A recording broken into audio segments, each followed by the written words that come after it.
Hello साथियों, नमस्कार। कैसे हैं आप सभी? उम्मीद करते हैं बहुत अच्छे होंगे। तो मैं भी यहाँ पे अच्छा हूँ। तो आज जो हम लोग इस वीडियो में देखने वाले हैं, क्या देखने वाले, बहुत ही इंपॉर्टेंट सेशन है। आप लोग से मैं यही रिक्वेस्ट करता हूँ कि वीडियो को अंत तक देखें। और आज जो क्वेश्चन करने वाला हूँ मैं, अभी तक एनटीपीसी में जितने भी सारे शिफ्ट हुए हैं उन सभी का क्वेश्चन मैं कलेक्ट किया हूँ। और सारा क्वेश्चन जीके जीएस जो भी क्वेश्चन होंगे सारा मैं करने वाला हूँ। तो एक ज़्यादा वीडियो को लंबा हम करने वाले हैं नहीं, 20 मिनट का, 10 मिनट, 15 मिनट का यही सब का वीडियो रहेगा। और रोज़ मैं एक वीडियो में आपको प्रोवाइड करने वाला हूँ जिसमें कि आप जितना भी शिफ्ट में एग्ज़ाम लिया गया उन सभी का क्वेश्चन आप देख सके कि क्वेश्चन कैसा पूछा गया था। क्लियर है ना? तो चलिए वीडियो को स्टार्ट करते हैं। तो हम लोग देखते हैं कौन कौन सी क्वेश्चन पूछा गया था। ये आपका जो है देख सकते हैं 28 दिसंबर, ठीक है, कब का है? एक मिनट, इसका थोड़ा सा फॉन्ट में छोटा कर लूँ। तो यहाँ पे आप देख सकते हैं कि 28 दिसंबर 2021 का पहला शिफ्ट का ये क्वेश्चन है, ठीक है। 28 दिसंबर 2021 का पहला शिफ्ट का क्वेश्चन है। क्या क्वेश्चन पूछा गया था कि सुकन्या समृद्धि योजना किससे संबंधित है? तो ये जो है सुकन्या समृद्धि बेटियों के लिए केंद्र सरकार की बचत योजना से संबंधित है। किससे है? बेटियों के लिए केंद्र सरकार की बचत योजना से संबंधित है सुकन्या समृद्धि योजना। अगला क्वेश्चन पूछा गया था कि सबरीमाला जो मंदिर है वह किस राज्य में है? तो ये आपका है केरल में है। कहाँ है सबरीमाला का मंदिर? केरल में है, ठीक है। अगला क्वेश्चन पूछा गया था कि खेलो इंडिया यूथ गेम्स 2020 कहाँ हुआ था? तो खेलो इंडिया यूथ गेम्स 2020 हुआ था गुवाहाटी, असम में हुआ था। कहाँ हुआ था? गुवाहाटी, असम में हुआ था। ध्यान रखिएगा, ठीक है। अगर आपसे इसी में पूछ लेगा कि खेलो इंडिया यूथ गेम्स का 2021 कहाँ पर होने वाला है, तो ये आपको जो है सो पंचकुला, हरियाणा में होने वाला है। ये भी आपको ध्यान में रखना है। क्लियर है ना? अगला क्वेश्चन ये पूछा गया था कि सेरीकल्चर किससे संबंधित है? तो सेरीकल्चर जो है सो रेशम कीट पालन से संबंधित है। किससे संबंधित है? रेशम कीट पालन से संबंधित है, ठीक है। चलिए आगे देख लेते हैं। अगला क्वेश्चन क्या है? तो केंद्रीय आलू अनुसंधान संस्थान कहाँ है? तो केंद्रीय आलू अनुसंधान संस्थान जो है ये आपको शिमला में है। कहाँ पे मिलेगा आपको? शिमला में इसका संस्थान है, केंद्रीय आलू अनुसंधान का। अगला क्वेश्चन पूछा गया था कि कुडनकुलम नाभिकीय विद्युत परियोजना कहाँ है? तो कुडनकुलम नाभिकीय विद्युत परियोजना जो है ये आपको तमिलनाडु में। कहाँ पे है? तमिलनाडु में है कुडनकुलम नाभिकीय विद्युत परियोजना। अगला क्वेश्चन आपसे ये पूछा गया था कि जोजिला दर्रा कहाँ पर है? तो जोजिला दर्रा ये आपको जम्मू कश्मीर में। कहाँ पे है? जम्मू कश्मीर में जोजिला दर्रा है। अगला क्वेश्चन ये पूछा गया था कि संसद में पर्यावरण संरक्षण अधिनियम कब पारित हुआ था? तो पर्यावरण संरक्षण नियम जो है संसद में ये 23 मई 1986 को पारित हुआ था। ध्यान रखिएगा, ठीक है। उसके बाद अगला क्वेश्चन ये पूछा गया था कि चीन, भारत, भूटान, नेपाल में कौन बिम्स्टेक का सदस्य नहीं है? तो बिम्स्टेक का सदस्य जो है इसमें से आपका हो जाएगा भारत है, भूटान है, नेपाल है, लेकिन आपका कौन नहीं है? तो ये चीन नहीं है, ठीक है। ध्यान रखिएगा, बिम्स्टेक में ये जो है चीन आपका सदस्य नहीं है।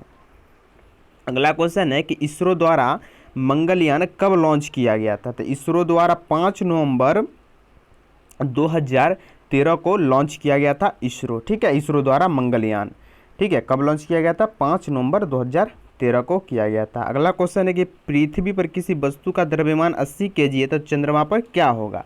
तो चंद्रमा पर भी द्रव्यमान 80 केजी होगा, क्योंकि आपको जानकारी होना चाहिए कि द्रव्यमान कहीं भी कहीं भी आप कोई भी वस्तु को ले जाए उसका द्रव्यमान में कोई चेंजिंग नहीं होती है। आपका भार बदलेगा लेकिन द्रव्यमान जो होता है, मास जो होता है, वो कहीं भी किसी भी जगह पे चेंज नहीं होता है। ध्यान रखिएगा। क्लियर है ना?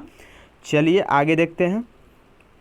आगे आपके सामने खालसा पंथ की स्थापना किसने की थी ये पूछा गया था। खालसा पंथ की जो स्थापना की थी वो गुरु गोविंद सिंह ने की थी। कौन किए थे? गुरु गोविंद सिंह ने किए थे खालसा पंथ की स्थापना। अगला क्वेश्चन है कि प्रार्थना समाज की स्थापना किसने की थी? तो प्रार्थना समाज की स्थापना आत्माराम पांडुरंग ने की थी, ठीक है। आत्माराम पांडुरंग ने प्रार्थना समाज की स्थापना की थी। लोकसभा में अधिकतम सीटों की संख्या कितना था? तो ये 552 अधिकतम पूछा गया है ना, तो अधिकतम आपका 552 हो जाएगा लोकसभा में अधिकतम सीटों की संख्या 552। अगला क्वेश्चन पूछा गया था कि विश्व पर्यावरण दिवस 2020 की थीम क्या थी। तो विश्व पर्यावरण 2020 की थीम पूछा गया था, तो ये आपका हो जाएगा जैव विविधता। क्या हो जाएगा? जैव विविधता आपका सही उत्तर हो जाएगा। पृथ्वी दिवस कब मनाया जाता है? तो पृथ्वी दिवस मनाया जाता है 22 अप्रैल को मनाया जाता है, विश्व पृथ्वी दिवस मनाया जाता है। राज तरंगिनी के लेखक कौन है? तो राज तरंगिनी के लेखक जो है वो कौन है? कल्हन। कौन है? कल्हन। चलिए अब इधर देखते हैं।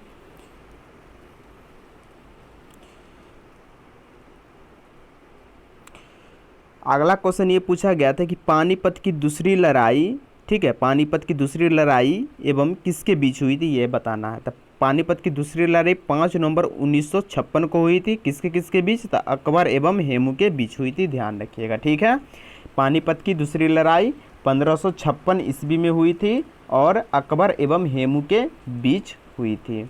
अगला क्वेश्चन ये पूछा गया था कि भारत का सबसे युवा राष्ट्रपति कौन थे। सबसे युवा राष्ट्रपति नीलम संजीव रेड्डी थे। कौन थे? नीलम संजीव रेड्डी थे, ठीक है।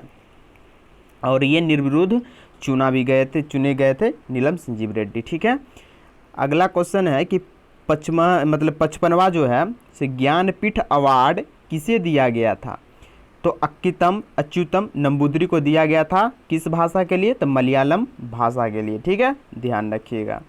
अगला क्वेश्चन पूछा गया था कंप्यूटर का मस्तिष्क किसको बोलते हैं। तो कंप्यूटर का मस्तिष्क बोलते हैं सीपीयू को, और सीपीयू का फुल फॉर्म होता है सेंट्रल प्रोसेसिंग यूनिट होता है, ठीक है। अगला क्वेश्चन ये पूछा गया था कि पहली वंदे भारत एक्सप्रेस ट्रेन किन 2 शहरों के लिए चलाई गई थी। तो पहली वंदे भारत एक्सप्रेस ट्रेन जो है वो दिल्ली से वाराणसी के लिए चलाई गई थी। और कब चलाई गई थी? तो 17 फरवरी 2019 को, ठीक है, 17 फरवरी 2019 को चलाई गई थी दिल्ली से वाराणसी के बीच। अगला क्वेश्चन पूछा गया था कि भारत के किस राज्य के तट रेखा सबसे लंबी है। तो भारत के भारत जो है, भारत के गुजरात राज्य की तट रेखा जो है वो सबसे लंबी है, ध्यान रखिएगा। उसके बाद है कि URL का फुल फॉर्म क्या होता है। तो URL का full form uniform resource locator होता है। क्या होता है? यूनिफॉर्म रिसोर्स लोकेटर होता है, ध्यान रखिएगा, ठीक है। चलिए आगे देखते हैं। अगला है आपका कि चेचक किससे फैलता है। तो चेचक जो है ये वायरस से फैलता है। किससे फैलता है? वायरस से फैलता है, यानी विषाणु से फैलता है। बैंक ऑफ बड़ौदा के साथ किन बैंकों का विलय हुआ है ये बताना है। तो ये बैंक ऑफ बड़ौदा के साथ 2 बैंक था। कौन कौन सा बैंक? देना बैंक और एक था विजया बैंक, ठीक है। ये दोनों बैंक का विलय हो गया था बैंक ऑफ बड़ौदा में।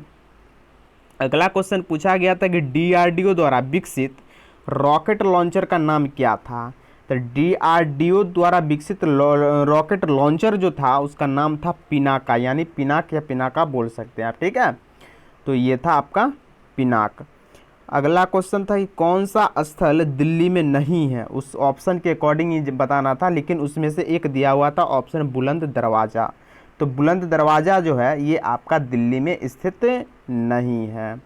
अगला क्वेश्चन था कि दक्षिण अमेरिका में स्थलबद्ध, ठीक है, लैंडलॉक देश कौन सी है ये आपको बताना था। दक्षिण अमेरिका की बात किया था तो उसमें ऑप्शन दिया हुआ था पराग्वे एवं बोलीविया, ठीक है। पराग्वे एवं बोलीविया जो है ये लैंडलॉक कंट्री है, ठीक है, ध्यान रखिएगा। लैंडलॉक कंट्री कौन सा है? पराग्वे और बोलीविया। अगला क्वेश्चन था कि अरुणाचल प्रदेश, असम, मेघालय, सिक्किम में कौन सा राज्य जो है 7 सिस्टर में नहीं है। 7 सिस्टर के अंतर्गत कौन सा नहीं आता है ये बताना है। अरुणाचल प्रदेश, असम, मेघालय, सिक्किम में कौन सा। तो इसमें सिक्किम जो है मेरे दोस्त ये 7 सिस्टर में नहीं आते हैं, ठीक है। ये राज्य जो है ये क्या है? 7 सिस्टर के अंतर्गत नहीं आती है। अगला क्वेश्चन है कि पट्टचित्र चित्रकला शैली किस राज्य से संबंधित है। तो पट्टचित्र चित्रकला शैली जो है ये आपको ओडिशा से संबंधित है। अगला क्वेश्चन है कि कौन सी महारत्न कंपनी है। तो कोल इंडिया लिमिटेड जो है विकल्प के अकॉर्डिंग ये आपका हो जाएगा कोल इंडिया लिमिटेड महारत्न कंपनी है। अगला क्वेश्चन पूछा गया था पदार्थ की मात्रा का ऐसा यूनिट। तो पदार्थ की ऐसा पदार्थ की मात्रा का जो ऐसा यूनिट होता है वो होता है मोल। क्या होता है? मोल होता है। ध्वनि का संचरण जो है किस में नहीं होता है? तो ध्वनि का संचरण जो है सो मेरे दोस्त निर्वात में नहीं होता है, क्योंकि निर्वात में कुछ भी नहीं होता है, कुछ भी नहीं होता है। इसीलिए निर्वात में ध्वनि का संचरण नहीं होता है, क्योंकि ध्वनि के चलने के लिए कोई ना कोई माध्यम की आवश्यकता होती है और निर्वात में कुछ भी नहीं होती, इसी की वजह से वहाँ पे साउंड नहीं पहुँच पाती है। अगला क्वेश्चन है कि दांडी स्थल गुजरात के किस ज़िले में है? तो दांडी स्थल जो है ये नवसारी जिला में पड़ता है। दांडी स्थल, ठीक है, गुजरात में है, राज्य में है, और गांव का जिला का नाम पूछे तो नवसारी जिला होता है, ठीक है। तो दांडी स्थल वहीं से शुरू हुआ था। उसके बाद जो है सो अगला है कि गोबी मरुस्थल किस देश में स्थित है? ठीक है, गोबी मरुस्थल किस देश में स्थित है? तो चलिए देख लेते हैं कहाँ है। तो ये आपका हो जाएगा मंगोलिया में। कहाँ हो जाएगा? मंगोलिया में हो जाएगा, ठीक है, ध्यान रखिएगा कहाँ है? मंगोलिया। उसके बाद है आपका आगे हो जाएगा अंतर्राष्ट्रीय न्यायालय का मुख्यालय कहाँ पर है? तो अंतर्राष्ट्रीय न्यायालय का मुख्यालय द हेग में है, जो कहाँ पड़ता है? नीदरलैंड, ठीक है, ध्यान रखिएगा। नीदरलैंड के अंतर्गत द हेग जो है सो नीदरलैंड में है, जो है वहाँ पे अंतर्राष्ट्रीय न्यायालय का मुख्यालय है। संयुक्त राष्ट्र सुरक्षा परिषद कब स्थापित हुई थी? तो संयुक्त राष्ट्र सुरक्षा परिषद जो है 1945 ईस्वी में स्थापित हुई थी। सहजीवी पौधा कौन होता है? सहजीवी पौधा जो होती है वो मेरे दोस्त लाइकेन होता है, जिस पर कि हम अम्ल और क्षार के माध्यम से पता कर सकते हैं कि कौन सा अम्ल है कौन सा क्षार है, तो होता है लाइकेन से ही प्राप्त होता है, और लाइकेन एक सहजीवी पौधा है। 1933 ईस्वी में पाकिस्तान का नाम किसने दिया था? तो 1933 में पाकिस्तान का नाम जो है चौधरी रहमत अली ने दिए थे, और 28 जनवरी 1933 को दिए थे, ठीक है, 28 जनवरी 1933 को दिए थे, ध्यान रखना चौधरी रहमत अली है। तो ये था मेरे दोस्त 28 दिसंबर 2021 का पहला शिफ्ट का क्वेश्चन था वो सभी। अब मैं दूसरा शिफ्ट का करवाने जा रहा हूँ, ठीक है, तो ध्यान दीजिएगा। ये रहा आपका सेकेंड शिफ्ट का, ठीक है। चलिए देखते हैं क्वेश्चन, जलियांवाला बाग हत्याकांड कब हुआ था? तो 13 अप्रैल 1919 को हुआ था जलियांवाला बाग हत्याकांड। प्लासी का युद्ध किसके बीच हुआ था? तो प्लासी का युद्ध रॉबर्ट क्लाइव और नवाब सिराजुद्दौला के साथ हुआ था। कब हुआ था? 1757 में हुआ था, ठीक है। प्लासी का युद्ध रॉबर्ट क्लाइव और नवाब सिराजुद्दौला के बीच। सापेक्षता का सिद्धांत किसने दिया था? तो अल्बर्ट आइंस्टीन ने दिया था। इसका फॉर्मूला क्या था? E बराबर mc², ठीक है। उसके बाद अगला क्वेश्चन है कि भारत का पहला संचार उपग्रह कौन सा है? तो भारत का पहला संचार उपग्रह एप्पल था। क्या था? एप्पल। चलिए अगला क्वेश्चन देखते हैं। अगला क्वेश्चन आपका है जापान की मुद्रा क्या है? तो जापान की मुद्रा येन है, ठीक है, जापान की मुद्रा येन। उसके बाद है बार्क, जिसको बोलते हैं भाभा एटॉमिक रिसर्च सेंटर, ठीक है। कभी कभी इसका फुल फॉर्म भी पूछ लिया जाता है कि बार्क का फुल फॉर्म क्या होती है, तो ध्यान में रखना है भाभा एटॉमिक रिसर्च सेंटर होती है। पूछ लिया गया इसका मुख्यालय कहाँ है? तो ये आपका मुंबई में इसका मुख्यालय है। अगला क्वेश्चन पूछा गया था कि टैक्सोनोमी के जनक किसको माने जाते हैं? तो टैक्सोनोमी के जनक कार्ल लिनियस को माना जाता है। किसको माना जाता है? कार्ल लिनियस को माना जाता है टैक्सोनोमी का जनक। चलिए आगे देख लेते हैं। 2020 का अर्थशास्त्र में नोबेल पुरस्कार किसे दिया गया? तो 2020 में अर्थशास्त्र का नोबेल पुरस्कार जो है से पॉल मिलीग्राम और रॉबर्ट बी विल्सन को दिया गया था, ठीक है। अगला क्वेश्चन पूछा गया था कि 45वां फिल्म फेयर अवार्ड 2020 में बेस्ट फिल्म का अवार्ड किसे दिया गया था? तो 2020 का पूछा गया, ध्यान रखिएगा। तो गली बॉय फिल्म था, ठीक है, जो कि फेयर अवार्ड जो है से फिल्म फेयर अवार्ड दिया गया था 2020, जो कि एक बेस्ट फिल्म माना गया था इसको, ठीक है। चलिए आगे देखते हैं। संविधान सभा का विचार सर्वप्रथम किसने दिया? तो संविधान सभा का विचार जो है से मतलब मोतीलाल नेहरू ने दिए थे, और मोतीलाल नेहरू ने किसकी स्थापना किए थे? स्वराज पार्टी की स्थापना किए थे। और कब किए थे? 1934 में किए थे, ध्यान रखना है, ठीक है। तो संविधान सभा का विचार सर्वप्रथम की बात करेंगे तो ये मोतीलाल नेहरू ने दिए थे, आपका सही उत्तर हो जाएगा। आगे बात करेंगे टिहरी बांध किस राज्य में है? तो टिहरी बांध जो है आपका उत्तराखंड में है। और किस नदी पर है? तो भागीरथी नदी पर है। चलिए आगे देख लेते हैं। संगीत उद्योग में उपलब्धियों को पहचानने के लिए कौन सा अवार्ड दिया जाता है? तो संगीत उद्योग में जो है सो उपलब्धियों को पहचानने के लिए ग्रैमी अवार्ड होती है। कौन सी अवार्ड होती है? ग्रैमी अवार्ड होती है, जो कि दिया जाता है संगीत उद्योग में। अगला क्वेश्चन है NIU का फुल फॉर्म क्या होता है? तो NIU का जो फुल फॉर्म होता है नेटवर्क इंटरफेस यूनिट होता है। नेटवर्क इंटरफेस यूनिट होता है, ध्यान रखिएगा। चलिए आगे देख लेते हैं अब।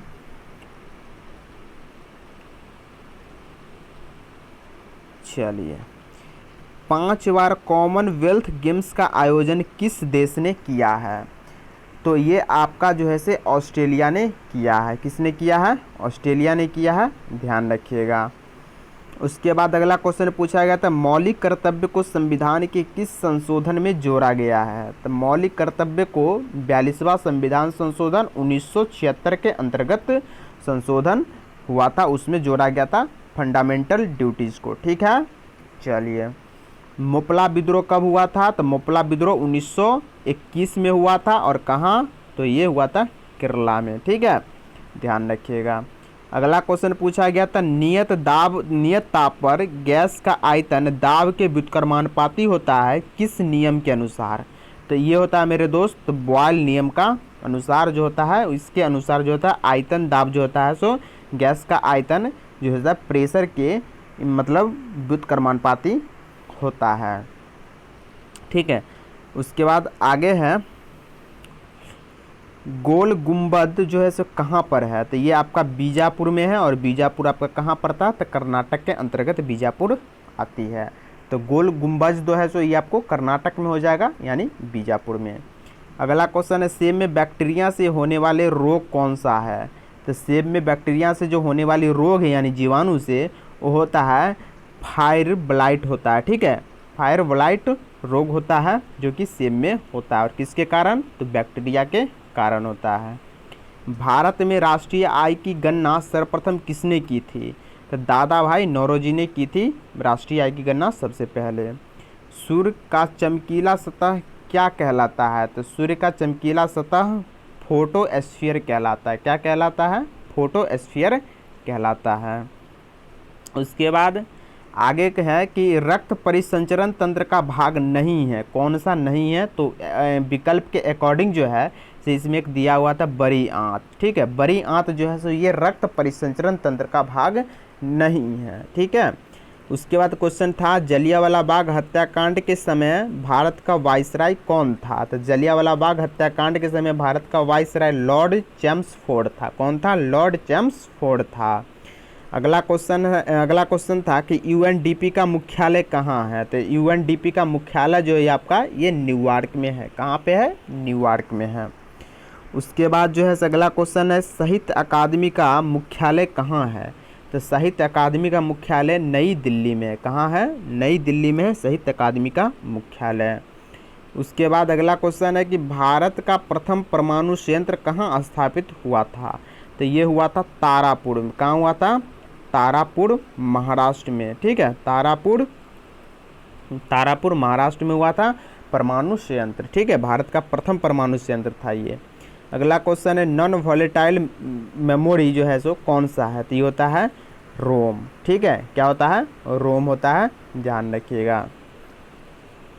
उसके बाद अगला क्वेश्चन है कि उर्वरक उत्पादन से संबंधित क्रांति कौन सा है? तो उर्वरक उत्पादन से संबंधित जो है सो ये ग्रे क्रांति हो जाएगा, ठीक है। अगर पूछ लेता हरित क्रांति तो खाद्यान्न से हो जाता, ये भी आपको ध्यान में रखना है। लेकिन उर्वरक पूछा गया तो उर्वरक जो है सो ग्रे क्रांति से संबंधित है। कौन सा अदिश राशि है यानी स्केलर क्वांटिटी है, ये आपको बताना है। तो स्केलर क्वांटिटी के अंतर्गत जो मेरे दोस्त आती है ये सभी आते हैं, चाल, दाब, दूरी, ऊर्जा, ये सभी क्या है? एक स्केलर क्वांटिटी है। इसमें परिमाण सिर्फ होती है, इसमें दिशा नहीं होती है, ठीक है। तो इसीलिए ये जो हो जाएगा आपका अदिश राशि होगा।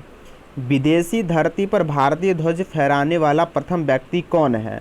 तो विदेशी धरती पर जो है से भारतीय ध्वज जो फहराया था मैडम भिकाजी कामा ने फहराया था, यही प्रथम व्यक्ति थे। ठीक है। विधान परिषद को समाप्त करने वाला राज्य कौन सा है? तो ये है आंध्र प्रदेश। कौन है? आंध्र प्रदेश राज्य है जहाँ पे विधान परिषद नहीं है। ठीक है, विधान परिषद नहीं है, ध्यान रखिएगा। चलिए आगे देखते हैं। शिव कुमार शर्मा किस वाद्य से संबंधित है? ये संतूर वादक से संबंधित है शिव कुमार शर्मा। तो मैं ये करवा चुका हूँ मेरे दोस्त, आपको मैं बता दूं कि ये 28 तारीख का, ठीक है, कब का है? 28 दिसंबर 2021 का सेकेंड शिफ्ट का भी मैं क्वेश्चन करवा चुका हूँ, फर्स्ट का भी करवा चुका हूँ। अब जो होगा नेक्स्ट एग्ज़ाम जो हुआ था उसमें जो क्वेश्चन पूछे गए थे उन सभी का मैं करवाऊँगा। तो ये वीडियो कल आने वाला है। ठीक है, तो चैनल को सब्सक्राइब कर लीजिए और जितना भी क्वेश्चन जीके जे से पूछा गया तो सारा मैं कवर करने वाला हूँ। तो निश्चिंत रहें आप लोग और सिर्फ वीडियो देखते रहें, सारा इसी में आपका सारा क्लियर हो जाएगी कैसा क्वेश्चन पूछा गया था, जिससे कि आपको CBT 2 या कोई भी एग्जाम का तैयारी करते तब उसमें आपको बहुत ही बेनिफिट होने वाला है कि क्वेश्चन कैसा पूछा जाता है इन सभी के। ठीक है, तो चलिए मिलते हैं नेक्स्ट वीडियो में। Thank you for watching this video. Love you all, take care, bye.